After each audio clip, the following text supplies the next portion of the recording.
Flow dialogue gave me the opportunity to be intentional with the way in which I was engaging with my partner.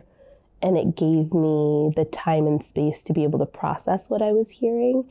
And we came up, being that I was on staff and my partner was a student, it gave us the opportunity to find commonalities in two people who very much appear to be very different. Instances like that, just because of the nature of my partner, like she was someone working in an office advising students, and I was a student.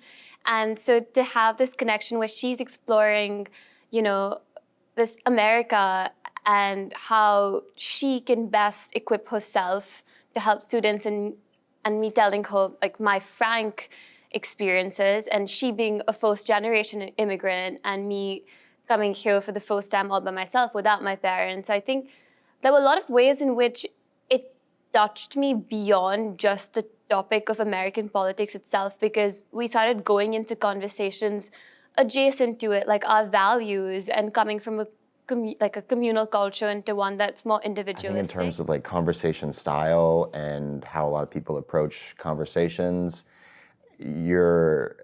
oftentimes people are just waiting to say their piece of the conversation and oftentimes not listening as intently as they could be.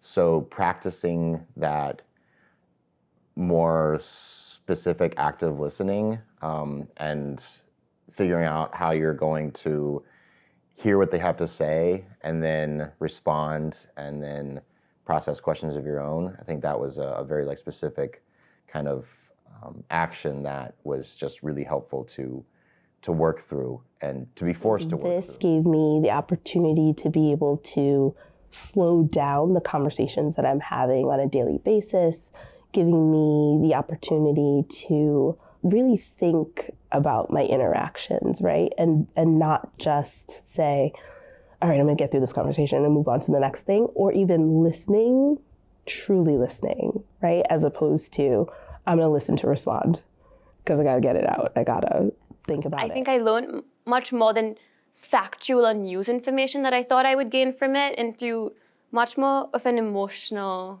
connection to someone who I've only ever seen on video, or maybe once I've met her once, but I feel connected to. And I thought that was really special to do with like a digital device.